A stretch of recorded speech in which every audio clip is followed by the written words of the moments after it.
your true flies. Okay, so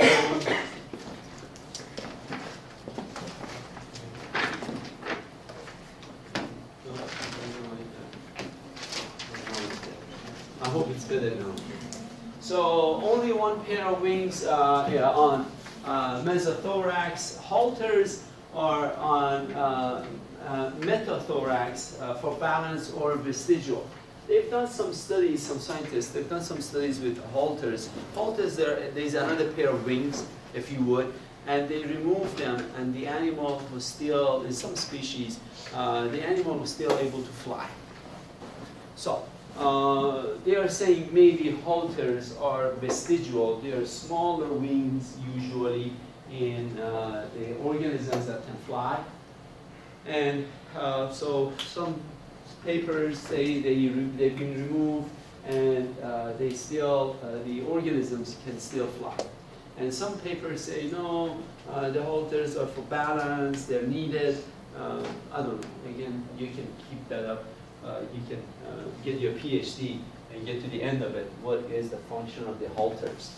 Okay, so they are holometabolous, and you all know what holometabolous it is. I already talked about it. How to tell fly from mosquito. Usually mosquitoes are long, 14, 15 segment antenna. Okay, but flies usually do not have that long of an antenna. And elongated proboscis, they have a mouth. Which is, it's a part of the mouth, the proboscis. It's long, they have that, and usually flies do not have that. One thing, it is in your handout, I don't know, one of you guys told me it's not, maybe it was afternoon lab. It's in your handout that you have to be able to tell on your slides the difference between anopheles and culex, okay? And the mouth, the proboscis, is one of the differences that you should know. And whenever we review the slides, I will lay it on you guys. And then fringes on the scales, or scales, fringes of scales on the wings. A true fly is written in 2 words: horsefly, housefly. But not true flies are like dragonfly, mayfly, butterfly. They belong. It means they can fly. These guys can fly, but they do not belong to this order. Do not belong, these guys do not belong to order Diptera, okay? The ones that belong to order Diptera, they are written as 2 words. Okay, ideal targets for mosquitoes. I got this from one of, I don't know, there is no quiz question in here, I don't know. This was, but I thought it's funny, I put it up. People who eat vegetation tend to produce more CO2. And people wearing dark collars, people who have smelly feet, I don't know how, studies show that some species of mosquitoes are attached to Limburger cheese, I guess. I don't know what type of cheese that is. More likely to bite during a full moon, and these are, again, I don't know. Some studies show that the bites are increased by 500% during full. But anyway, that was for you guys. Just laugh and enjoy. Diseases, carriers of diphtheria, biological vectors, intermediate host of the following. Diarrhea emetis. So you already know what Diarrhea emetis is. We do have slide of culex in the lab. Okay, so we do have, and when I say SPP, what does that mean? Different type of species. Culex is the name of the genus, but SPP or SP means there are different species of the culex that can transmit Diarrhea emetis. Wuchereria bancrofti, again, culex, but the type of culex for transmitting Wuchereria bancrofti is not found in the United States. Okay, so we talked about that. Yes. You want us to know the genus? Yes. No specific. I'm not giving you the name of species. Yes. Okay, Plasmodium and Anopheles. Again, we do have slide of culex and Anopheles in the lab. Make sure you can tell them apart. And then the follow-up question in lab practical exam is what disease do they transmit? So if you get this wrong, right, you're going to get that one wrong. I hope, and you know that. Viral encephalitis. We did not have this in the United States, but not equine. Equine encephalitis was always in the United States. But the West Nile virus, you remember that? It is transmitted by culex, and it was not in the United States, but in 1990s, early 1990s, we started having West Nile in the United States as well. Okay, so it was brought over. But the mosquito, I don't know the exact story. Mosquito was in the United States. The virus was brought. Did I mention? Yeah, I guess this is it. This is the heartworm. But let me go back to here because this is important. Not the equine encephalomyelitis, but the West Nile encephalomyelitis. It was in the United States. It was not in the United States, and again, I'm not sure that the culex was brought over to the United States, or the virus was brought over, and it was transmitted by the culex. And then we have them. It started out from East Coast, from New York, and so on and so forth, and came. I'm talking about West Nile. It came all the way to California, so we have it in California now. I think it started in 1990s, 1991, if I recall it correctly. From New York, eastern states, and then by 94, 95, we had it in California, 4 or 5 years. Heartworm, you already know that. Is this a West, what is this? What kind of, it's a Wuchereria bancrofti, okay, and this is the malaria. Okay, yellow fever, 80s, transmitted by the mosquito, 80s. We do not have it in the lab. Onchocerca volvulus by black fly, Similium demensum. We do have it in the lab, but it's in those wooden boxes. We have a big collection of the insecta in that wooden boxes. In old days, I used to ask you to know them, but now no, we have, I put enough specimen in there, so you don't have to go to wooden boxes anymore. You can take them out and look at it. But we do have this in the lab. I don't think it is in your collection, but we do have. The name of the group, phlebotomies, are sandfly, leishmania. Again, we have them in the boxes, but I don't think you have it in your specimens. Phalasia. Phalasia is the name of a roundworm. Phalasia is the name of a roundworm, which is specifically, it is your eyeworm. The eyeworm, the nematode, here we go. The nematode roundworm, which is found in the eye. If there are pictures of it online, everywhere you go. There was one study, I looked at it when I was a student, 100% of the cows in Poland have eyeworm. Do humans get eyeworm too? Yes, but the species is different from cattle to human. We human get phalasia too, and you just look at the eye, you see a little worm on the white, on the cornea of the eye. You will see it. And then just easily can be removed. They numb the eye and they remove it. It does not. It's a pest. It does bother the eye, but it does not block the vision, does not make the person blind, okay? But it's easy, and it's easy to get it. Just you have to go to a doctor, do not try that. And it's transmitted by face fly, okay? Transmitted by face fly. Tsetse fly, we already talked about it at the beginning of semester. Then you do have this in the lab, Glossina, right? It's a huge one. If I want to show it to you and ask you a question about it, I'll probably put it on a dissecting scope. Okay, and it transmits trypanosoma. Your Trypanosoma brucei, not the cruzii. Cruzii is transmitted by sandfly. Is that right? We already talked about that. Hypoderma. This is an interesting arthropod. Very interesting. I should always say this. I will go online and get a picture of it. I do have books there, and there is a picture of it in the book. The veterinary parasitology, I have a book there, or maybe general parasitology, either one of them there. It is interesting that this fly goes inside of the digestive. This is the one that I was talking about. It causes infection and infestation. You remember that? It goes inside of the animal, even human, very rare in human, but I've seen pictures of it from cows, I've seen pictures from squirrels. and it goes inside of human, and then when they become the larva, the egg goes inside of human and become larva, and the larva, when eventually they become adult, they go in the back of the animal, back here, and they poke a hole, and they get out and fly away from back of the animal. That's gross. Don't you think so? That's only for science fiction movies, but it happens. There are pictures in the back of the animal. You see a big hole like this, so the animal, the hypodermal can get out. And I have some pictures of it.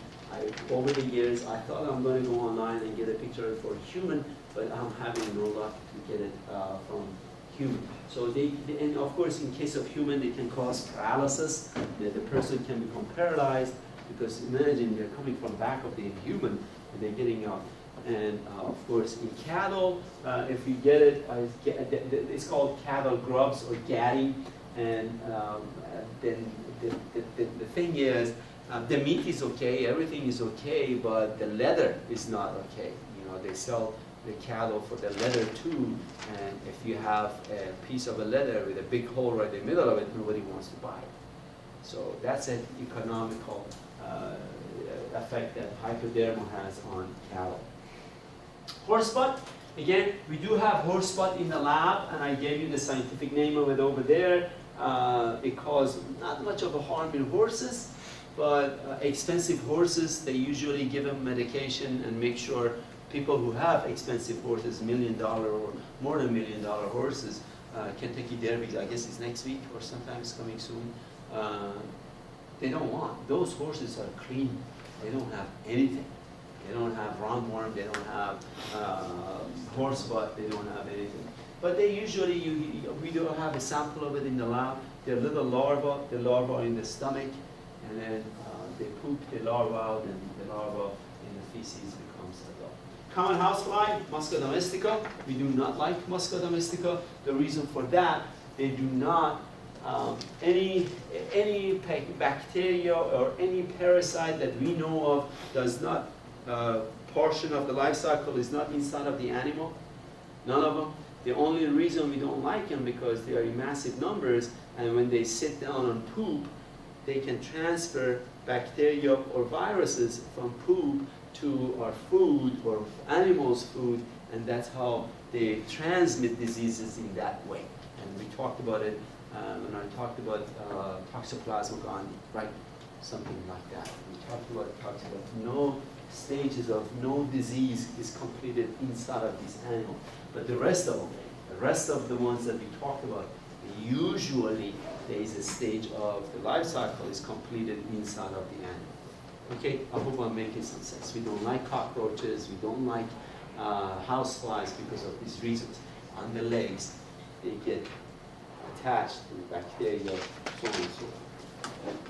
Okay, 80s, here are a few pictures of 80s.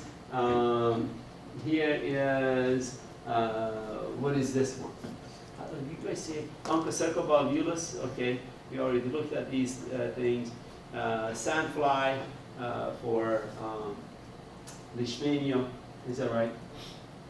What is this one? Phalasia for, as I said, it can affect human as well. So cows, human. What is this? Tsetse fly, your trypanosoma. Tritomina bugs, stages of, these are your not the bed bugs do not transmit anything. What was this one? Tritoma, you remember we talked about this. This is your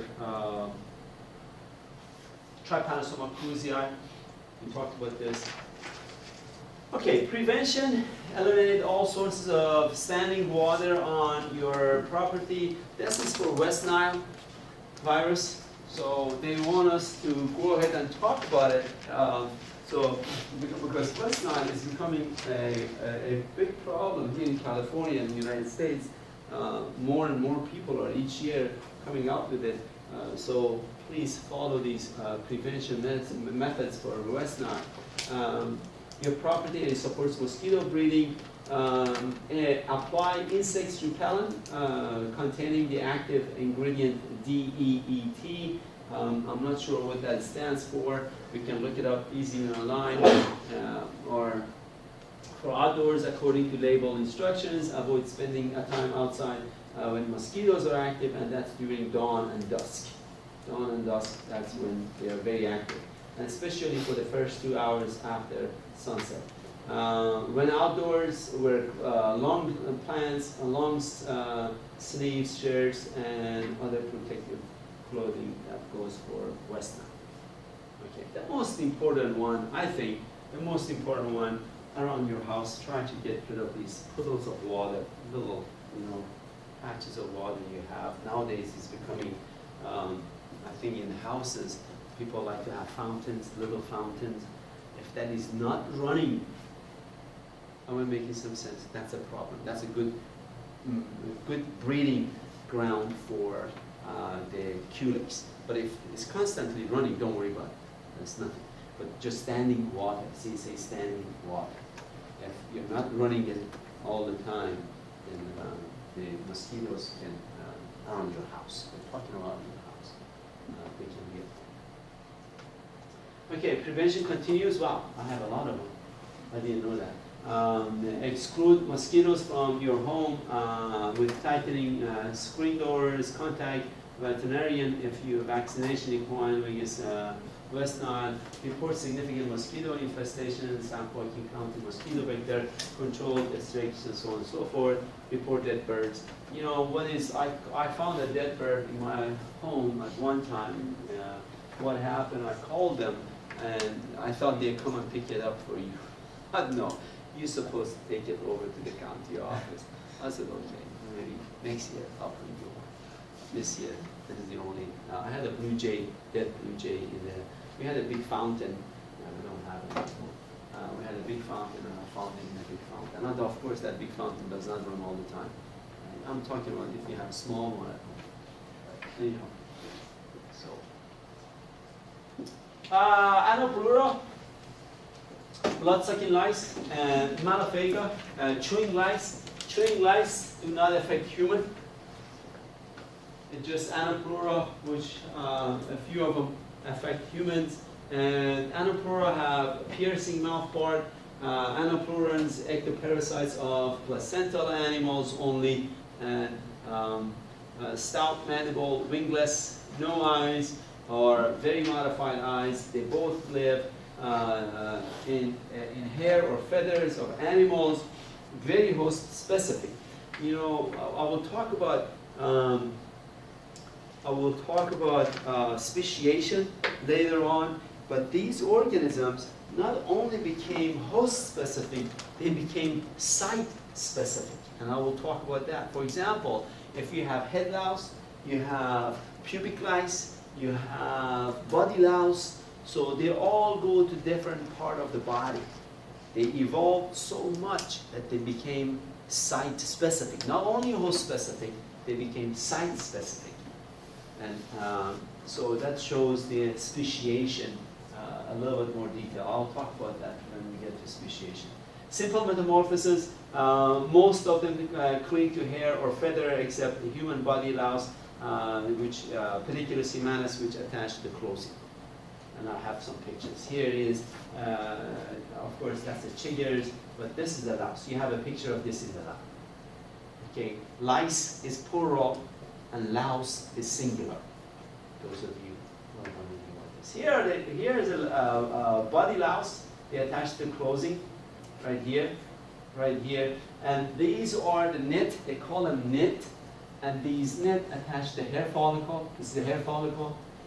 It's easy to get rid of these guys. They adopt in the body, in the clothing, in the hair. But this is tough to get rid of. That is what you use chemicals and use special combs and so on and so forth to get rid of these. I would say 100% of children in the United States have, at one time or another, they had head louse. That's what I would say. But again, I do not have any studies to back it up. If somebody, you guys go to get your PhD or master, you can study them. You can sample schools. Of course, no schools want you to be there and researching it. How many children have it or not. but most schools have it. Most children have it during school. Anyhow, human louse spreads typhus, okay, and thymus pubis, pubic lice. It's pubic lice that attaches to the pubic hair.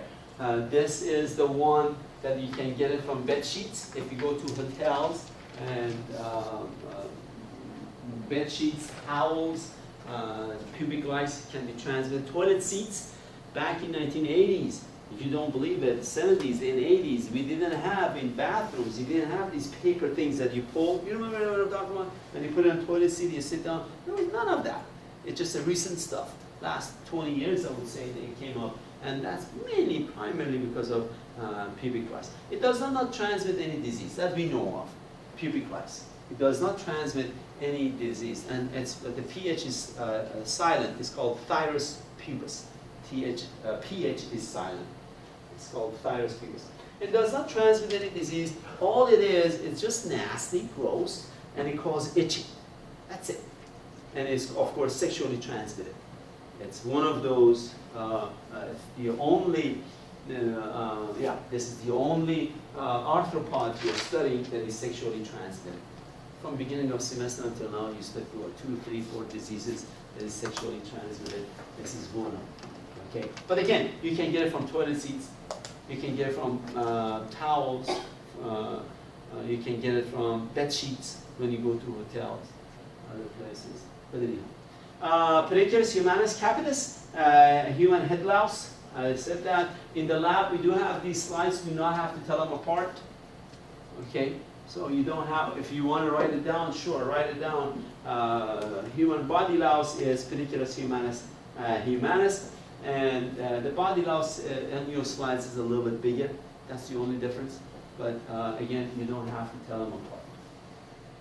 Does not cling to the hair, rather to the clothing. I'm talking about the body louse. And then transmit typhus, trench fever, relapsing fever. These are all trench fever. They have their own name. The trench fever because the soldiers were in trenches and they were rubbing against each other, and they had louse. They didn't take shower for days, and the louse grew in their body, in their clothes, and then what happened in the trenches? They transmitted to each other. That's what they call trench fever. Okay, so then relapsing fever, it comes and goes. It comes and goes. Typhus, chewing lice, parasites of birds and mammals, and important veterinary parasites that what chewing lice are. They can damage animals. Malpighian do not parasitize humans. Okay, they're chewing lice. And here they are. I'm talking about thymus pubis right here. Thymus pubis and a few other head louse. The head louse is transmitted by head. When kids go to school, they bump their head against the other kid's head. You know, when I was a kid, I don't know, I didn't know that until now. That I always had short hair. You should see my pictures. My parents always cut my hair. Always. When I grew older, then they let my hair grow. So maybe that was why. So it would be wise to kid. But if kids, girls, you know, that's the thing. In other countries, some countries, I don't say other countries, they separate girls and boys schools, right? So most likely, the boys will not get it from girls will not get it from boys, and boys get it from boys because they bump their head each other.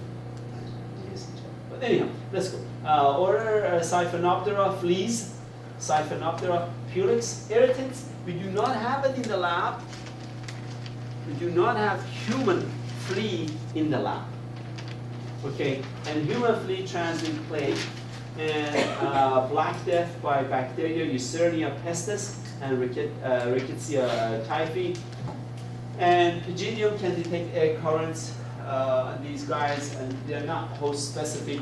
You know, a human flea can jump on dogs and cats. And as you know, if you have dog and cat at home, your dog and cat flea can jump on human, and you know, it etches.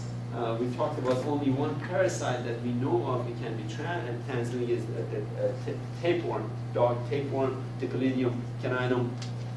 But usually they do not transmit any diseases to human from our here is Tenocephalidae. C silent. C silent. Tenocephalidae is intermediate host of canine, tapeworm, Dipylidium caninum, which, as you know, we human, they feed on us too. If the dog is not available at home, so they jump on it. And they can jump. These guys have strong legs. It's equivalent to that if you can jump a 10-story building. That's the equivalent to their body size and equivalent to our body size. So they can jump. They cannot. They are not flying. They jump. They attack human. Okay, that's what I'm talking about. Tenocephalidae. And feces of flea is the food for the other 3 larval stages. And the larval stages eat the feces of the flea, transmit feline parvovirus. Again, in cats, that's dangerous. In cats, the parvovirus, if you know a little bit about cats, it can act like HIV. Okay, it destroys the immune system of the cat, and that's what that is. Place a few mothballs in your vacuum bag. If you're not allergic to mothball, it's toxic material, mothball. But if you can, and you want to get rid of the flea, the cycle between the flea in the house and the dog, you want to get rid of that cycle. So put a few mothballs in the vacuum bag, and that will get rid of when you're vacuuming the house. Hopefully that will kills the flea. Okay, and that's the one way of recommending it if you don't want to take your dog to the veterinarian, so on and so forth. Okay, here it is, the eggs of the flea, and we do have this in the lab, a display of it. The dogs go outside, rickettsia typhi, again in rodents, and the flea can be transmitted. Dipylidium caninum, we already talked about that. Order Hemiptera, true bugs. You remember at the beginning of semester, I said Eisner talked about the bugs are going to inherit the earth. He was talking about all of the arthropods. He was not talking about order Hemiptera. Okay. He was talking about all of the arthropods, and he was not talking about Hemiptera. You know, they are the landlord, and that was a quiz question on your part last time. Is that right? You remember that? Or, you know, the arthropods are the landlord, the bugs are the landlord. He didn't mean order Hemiptera. He meant the whole entire phylum.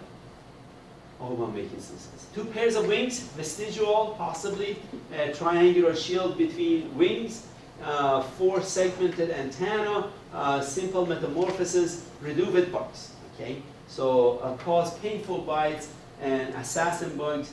And then these are the species of reduvid bug which are and transmit your Chagas disease, Trypanosoma cruzi.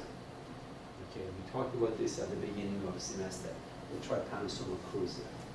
And we said your Tuesday quiz is just going to be diseases. Okay, I try to focus on the diseases that are popular that we study. I probably will not mention anything about yellow fever or you know, some of the things that we didn't study as much. The Chilicerata, most of them are common popular diseases like chiggers, you know, the demodex that cause dermatitis. You remember, those are, yeah, know all of your Chilicerata diseases. But these guys, for example, if I want to ask what reduvid bugs disease is right here, your Trypanosoma cruzi. Okay, do that make sense? I probably most likely will not ask these species. I hope that reduvid bugs, very important. You probably have heard of reduvid bugs. I don't know if you have or not, but it's simple. You go to a medical community, you say reduvid bug, this is it. You're pretty much talking about these guys. Okay, these are different species within that family that transmit. Here it is, the life cycle. Okay, yes, these are the organs I expect you to know, and I got these organisms based on the specimens we have there. Not all of them, it's just a simple, it's a sample of it. Okay. So these are the name of the orders I'm hoping you would know. And that was one of the discussion questions. Coleoptera, beetles, ladybugs, best bugs, we have them in the container. Hymenoptera, carpenter ants, wasps. These are, you're familiar with wasps. Bees, you're familiar with bees. Yellow jackets, we have them in the container. Homoptera is your cycades and hoppers and odonata, dragonfly, Lepidoptera, your butterfly, your moth. Hemiptera, your stink bugs, giant water bugs, bed bugs. Right here we do have slide of this. Bed bugs. It does not any disease that we know of transmit bed bug, but they're just it's hard to get rid of, very hard to get rid of, and it just bites you. The bite is painful. That's what they call it, bed bug, and they attach to the bed sheets usually. Okay, so kissing bug, redubit, we already talked about that. Remember, the redubit transmit your Trypanosoma cruzi. And then Orthoptera, grasshopper, Phasmadia, your walking sticks, and Isoptera, your termites. Is there more? I don't know. Yeah, I guess. Here is it, Cymex, and Subphyla. So those are the mainly that you should know, plus other orders that I talked about already, like Anaplura, Malapegra. We do not have slide anything in the lab as Malapegra books. Practical plus other orders that I already mentioned. But there are other orders before this slide. There are a few other orders before that slide that I mentioned. Those orders like Anaplura. Anaplura is not here. Right. Okay. And centipedes, millipedes belong to phylum Myriapoda. Many-footed animals, and mainly terrestrial, head and trunk. Uniramians, what does that mean? Uniramians, their appendages are straight. They are not biradius. That's what it means. Okay. And one pair of antennae, mandibulate animals, and they have maxilla, spiracles, Malpighian tubules. Those are all they have. And class Chilopoda, centipedes have about 177 somites. Centipede, centi means what? About 100. Is that right? 100 feet, 100 legs, feet. But, you know, they have as few as 177 somites. As you all know, this is a somite, this is a somite, this is a somite. The longest one is supposed to be 100 somites. But usually most of the species do not have 100 somites, 100 appendages, if you would. Okay, this is the one that has, so there's one species that have that thing. Maybe poisonous, some of the species are poisonous, and a few, a pair of antennae, a pair of mandible, and 2 pairs of maxilla. Head has ocelli, simple eye, and compound eye, which is shown in this picture a little bit. Direct development, young, similar to adults, and they are carnivorous animals. Okay. The ones that crawls up from the bathtub in old houses, from the bathtub of the house in the United States, usually they're not poisonous. It's the ones that are south of the border, they are usually poisonous, the ones that you find, the centipedes that you find. Okay. Here are Dipropoda, millipede. Milli means what? Million? Is that right? 1,000? Not a million. 1,000. Milli, they have 1,000 feet, but the species that has most legs is 752, not even 1,000. Okay, so, but when you look at the animal, you think they have 1,000 feet. They don't. Okay, most of them have less than that many. But if you look at them, you'll see that they have a few. Most have fewer than 50, and they do not have that many feet, but they have many appendages. Spiracles on each somites, and not as active as centipedes, and they need dark, moist places. Most are herbivorous. Main difference, they cannot be poisonous, they do not harm human, and they are herbivorous. Okay, that's what the story of. And millipedes belong to class Dipropoda. And a pair of mandible and legs. That's the end of the Glenn, you want to turn that off a little bit? That's the end of your arthropods. Is there any